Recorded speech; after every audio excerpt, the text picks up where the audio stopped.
Hello my dear students. आज आम अष्टम ज्यामिति अनुशीलनी 2 विषय आलोचना करिबा। ए अनुशीलनी 2 त्रिभुज संपर्कित। तेणु प्रथमे त्रिभुज कहले कौन बुझू से विषय रे टिके आलोचना करिबा। तापरे आमे अनुशीलनी प्रश्न उत्तर विषय आलोचना करिबा। तीनोटी बिंदु ए बी और सी एक सरल रेखार अवस्थान करू नथिले ए बी रेखाखंड बी सी रेखाखंड और सी ए रेखाखंड एही सेट त्रयर संयोग को त्रिभुज एबीसी कहा जाए। संकेत रे त्रिभुज एबीसी बा एबीसी त्रिभुज रूपे लेखा जाए। वर्तमान आमे चित्रटीए करिबा। तीनोटी बिंदु, गोटे बिंदुर नाम ए, अन्य गोटे बिंदुर नाम बी एवं तृतीय बिंदुटीर नाम आमे सी देले। वर्तमान ए बी रेखाखंड अंकन करिबा, बी सी रेखाखंड अंकन करिबा एवं सी ए रेखाखंड अंकन करिबा। एठी तीनोटी जाक बिंदु गोटे सरल रेखार अवस्थान करू नथिले, तेणु ए बी रेखाखंड बी सी रेखाखंड और सी ए रेखाखंड ए सेट त्रयर संयोग को आमे त्रिभुज एबीसी कहिबा। ए बी रेखाखंड बी सी रेखाखंड सी ए रेखाखंड प्रत्येक बिंदु मानकर सेट होइथिबा हेतु सेमानक द्वारा गठित त्रिभुज मध्य बिंदु मानकर सेट। तेणु सेट परिभाषा रे आमे त्रिभुज एबीसी को केमिति लिखि परिबा? ए बी रेखाखंड यूनियन बी सी रेखाखंड यूनियन सी ए रेखाखंड। वर्तमान अनुशीलनी 2 1 नंबर प्रश्न अछि, निम्न उक्ति गुड़िक ठीक थिले कोठरी मध्य ठीक चिन्ह और भूल थिले भूल चिन्ह दियो। ए रे देछि ए बी सरल रेखा, बी सी सरल रेखा, सी ए सरल रेखा प्रत्येक त्रिभुज एबीसी रो गोटे गोटे बाहु। यह ठीक अछि ना भूल अछि? आमे पढ़िथिले जे तीनोटी बिंदु ए बी और सी गोटे सरल रेखार अवस्थान करू नथिले ए बी रेखाखंड बी सी रेखाखंड और सी ए रेखाखंड त्रयर संयोग को नहीं त्रिभुज एबीसी गठित हेबो। किंतु एठी रेखाखंड बदल रे सरल रेखा देछि, तेणु एही उक्तिटी भूल अछि। ए बी रेखाखंड बी सी रेखाखंड सी ए रेखाखंड प्रत्येक त्रिभुज एबीसी रो गोटे गोटे बाहु हेबे, सरल रेखा गुड़िक तार बाहु हेबे नाही।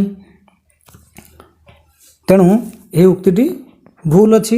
1 नंबर बी, ए बी रेखाखंड बी सी रेखाखंड और सी ए रेखाखंड त्रय द्वारा त्रिभुज एबीसी गठित हुए। यही उक्तिटी ठीक अछि ना भूल अछि?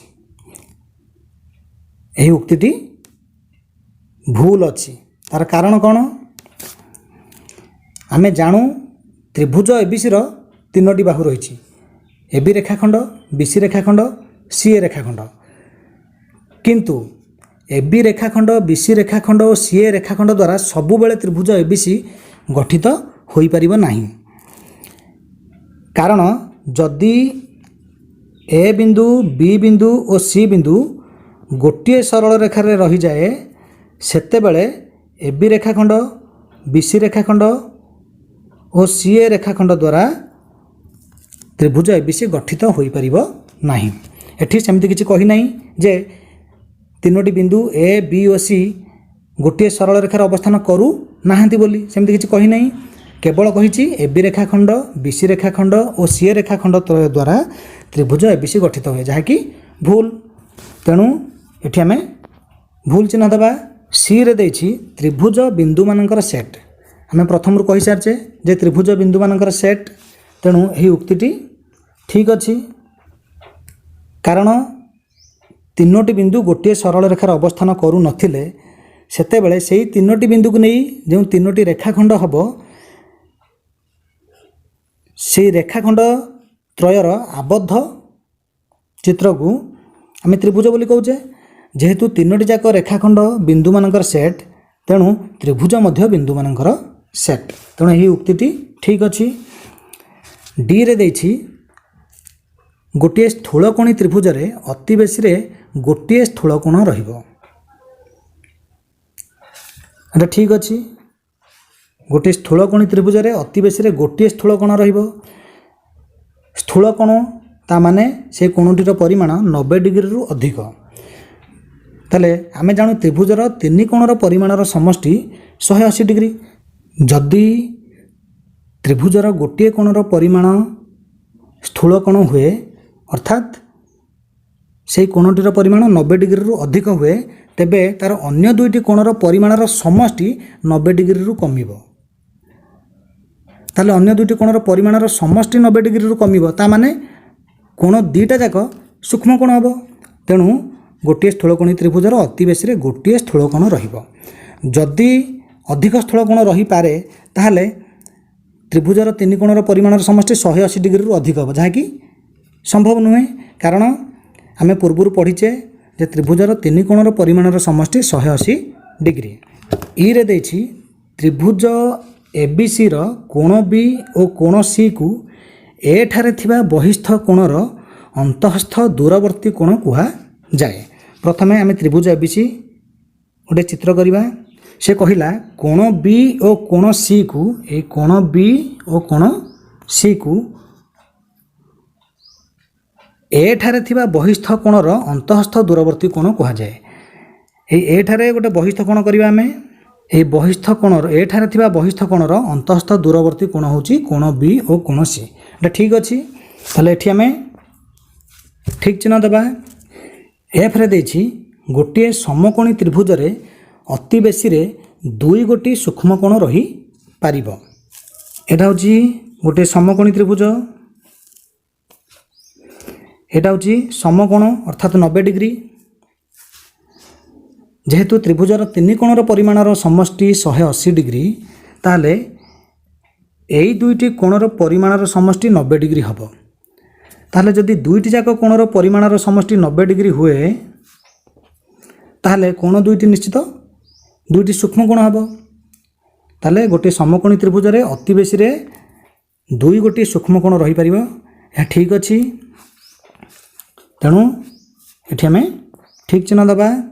ଜି ତ୍ରିଭୁଜ ଏବିସିରେ A B is equal to AC ହେଲେ କୋଣ ଏ ଓ କୋଣ ବିର ପରିମାଣ ଦ୍ୱୟ ସମାନ ହେବ।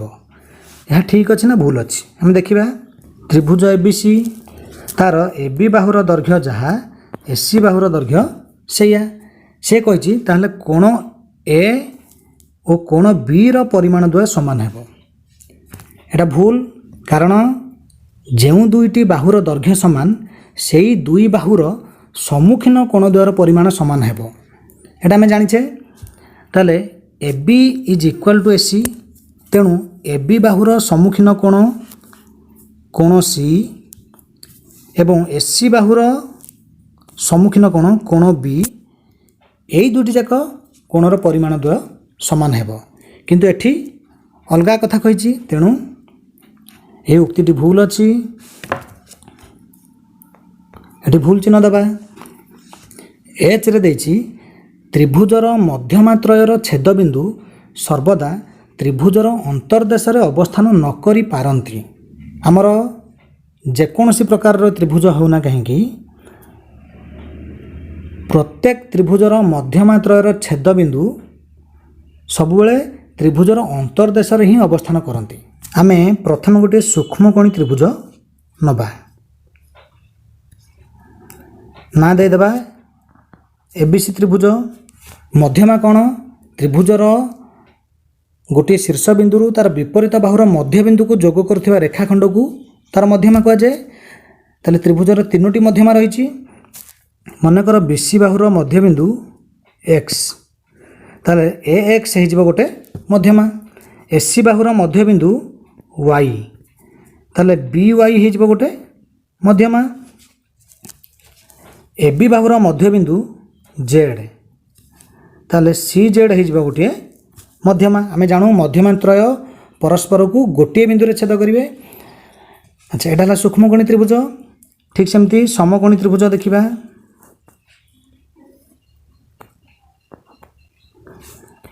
ତ୍ରିଭୁଜ ପି କ୍ୟୁ ଆର୍। ମନେକର କ୍ୟୁ ଆର୍ର ମଧ୍ୟବିନ୍ଦୁ ଏ,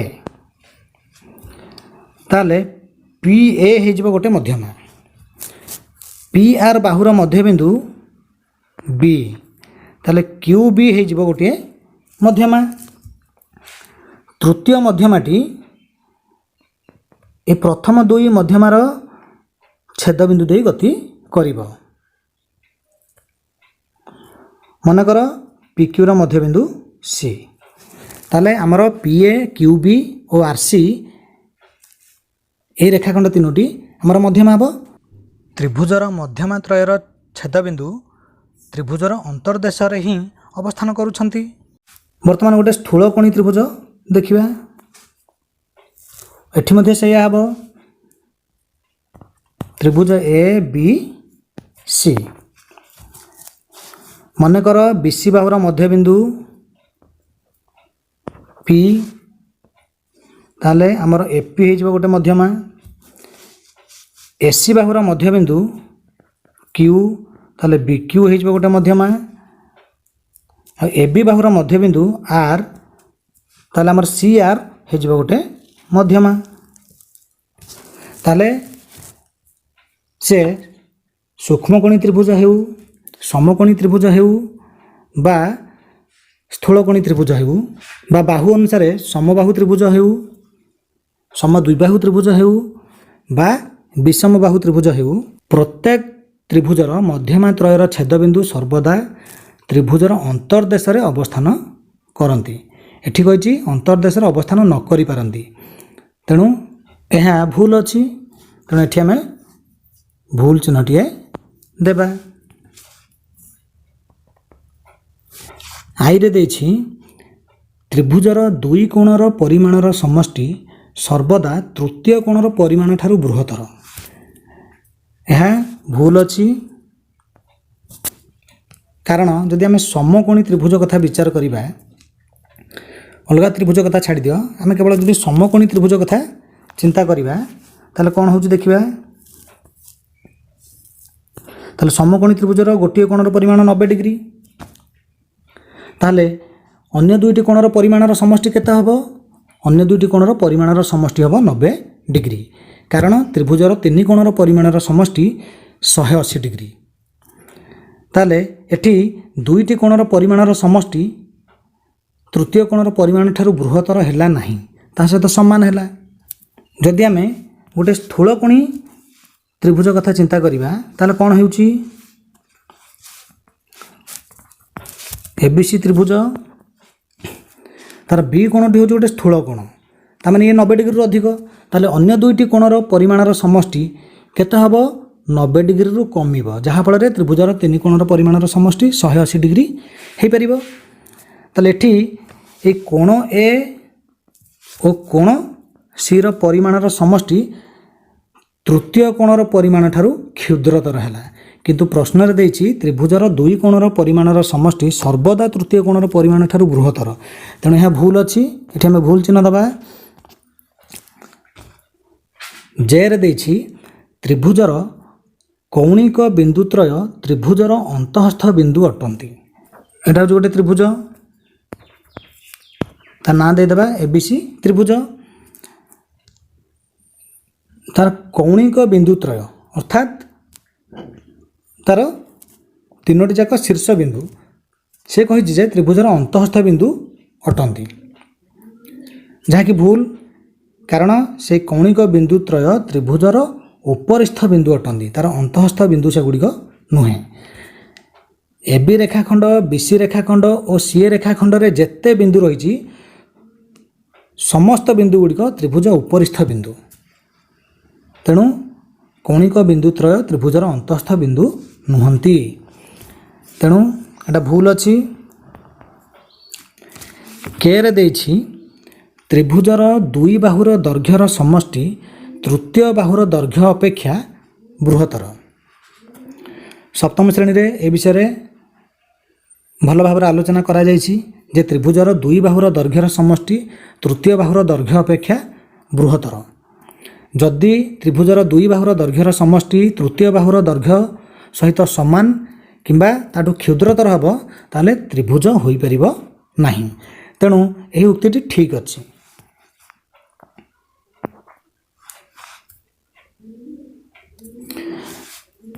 एल रे देछि गोटे त्रिभुजर एक शीर्ष बिंदु रे उत्पन्न बहिस्थ कोणर परिमाण सर्वदा यही शीर्षस्थ अंतस्थ कोणर परिमाण ठारू बृहत्तर। आमे जानू त्रिभुजर प्रत्येक शीर्ष बिंदु रे दुईटी लेखाएं बहिस्थ कोण संभव।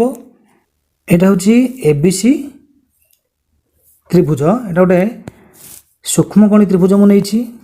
मनकर बी शीर्ष बिंदु ठारे कोण ए बी एक्स गोटे बहिस्थ कोण, एठी आउ गोटे बहिस्थ कोण मध्ये हेइ परिबो, एपटटा गोटे बहिस्थ कोण हेइ परिबो। ए शीर्ष बिंदु बी रे उत्पन्न बहिस्थ कोणर परिमाण एठी तार अंतस्थ कोणर परिमाण ठारू बृहत्तर। किंतु जदि गोटे समकोणी त्रिभुज कथा चिंता करिबा, एबीसी समकोणी त्रिभुज, ए बी शीर्ष बिंदु रे गोटे बहिस्थ कोण होची कोण एबीएक्स। एठी ए बी शीर्ष बिंदु रे उत्पन्न बहिस्थ कोणर परिमाण सही शीर्षस्थ अंतस्थ कोणर परिमाण ठारू बृहत्तर हेउ नाही, समान हेउची। जेहेतु ए कोणटी 90 डिग्री, ए बहिस्थ कोणटीर परिमाण मध्ये 90 डिग्री हबो, ताले एठी समान आछी। जदि गोटे स्थूलकोणी त्रिभुज कथा चिंता करिबा,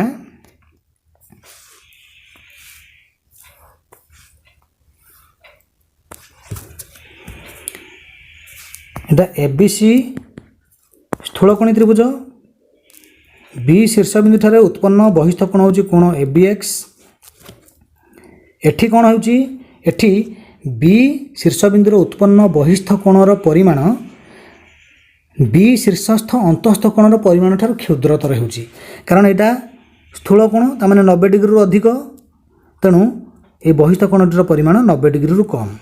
एपटे स्थूल कोणर परिमाण 90 डिग्री रु जेतिक अधिक, ए बहिस्थ कोणटीर परिमाण 90 डिग्री रु सेतिकी कम हबो, जहा फल रे दुईटी जाक कोणर परिमाणर समष्टि 180 डिग्री हेबो। ए विषय आमे जानिछे। ताले गोटे त्रिभुजर एक शीर्ष बिंदु रे उत्पन्न बहिस्थ कोणर परिमाण सर्वदा यही शीर्षस्थ अंतस्थ कोणर परिमाण ठारू बृहत्तर। एटा भूल, तेणु एठी आमे भूल चिन्ह देबा। 2 नंबर शून्य स्थान पूरण कर। गोटे त्रिभुजर डैश गोटी शीर्ष बिंदु अछि। गोटे त्रिभुजर 3 गोटी शीर्ष बिंदु अछि।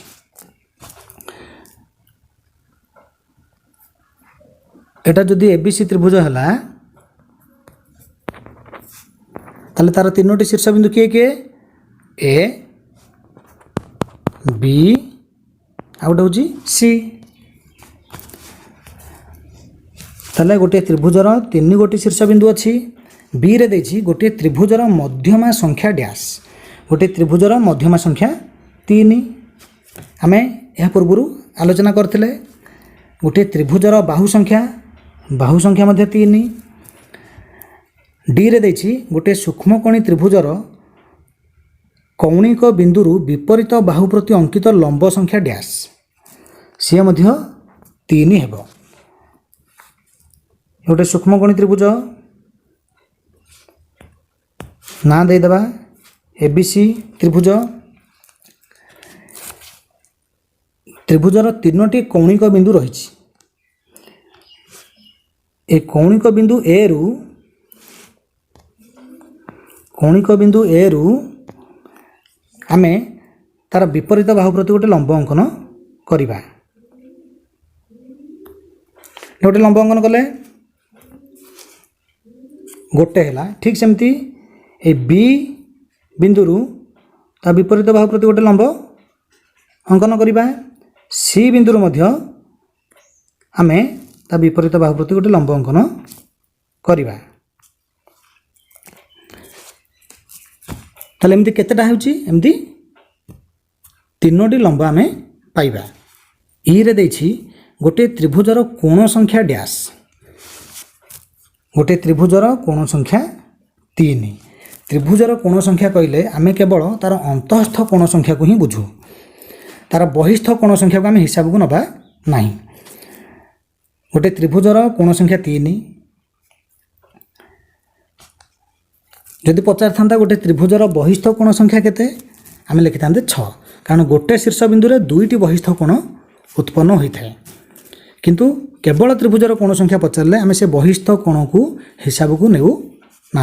3 नंबर देछि पार्श्वस्थ चित्र देखि सारणी रे थिबा बिंदुर अवस्थान अनुजाई उपयुक्त कोठरी रे ठीक चिन्ह दियो। प्रथम देछि बिंदुर अवस्थिति A B C P Q R L E M N S आउ के एतिक बिंदु रही। त्रिभुज एबीसी उपरे क्यों क्यों बिंदु रही आम देखा। त्रिभुज एबीसी उपरे ए बिंदु बी बिंदु सी बिंदु ए तीनोटी निश्चित रही। ताले आम सेठी प्रथमे टिक चिन्ह मारिबा। ए बिंदु बी बिंदु सी बिंदु ता सहित आउ के बिंदु त्रिभुज उपर रही। पी बिंदु एस बिंदु के बिंदु एवं आर बिंदु एगुड़िक मध्य एबीसी त्रिभुज उपर रही। ताले आम टिक चिन्ह मारिबा। पी बिंदु आर बिंदु के बिंदु एवं एस बिंदु ताले एतिक बिंदु त्रिभुज एबीसी उपर रही। तापर पचारि त्रिभुज एबीसी अंतर्देश रे केउं केउं बिंदु रही। त्रिभुज अंतर्देश रे केउं बिंदु गुड़िक रही। एतिक बिंदु रही एम बिंदु एल बिंदु एवं एन बिंदु यही तीनोटी बिंदु त्रिभुज एबीसी अंतर्देश रे रही। देखा त्रिभुज एबीसी अंतर्देश रे एम बिंदु रही एल बिंदु रही एन बिंदु मध्य रही। तापर पचारि त्रिभुज एबीसी बहिर्देश रे केउं बिंदु रही। त्रिभुज एबीसी बहिर्देश रे केउं केउं बिंदु रही आम देखि पारुछे। ए क्यू बिंदु त्रिभुज एबीसी बहिर्देश रे रही। ई बिंदु मध्य त्रिभुज एबीसी बहिर्देश रे रही। तेणु ए क्यू बिंदु रे ठीक चिन्ह मारिबा एवं ई बिंदु सीधा आम ठीक चिन्ह दबा।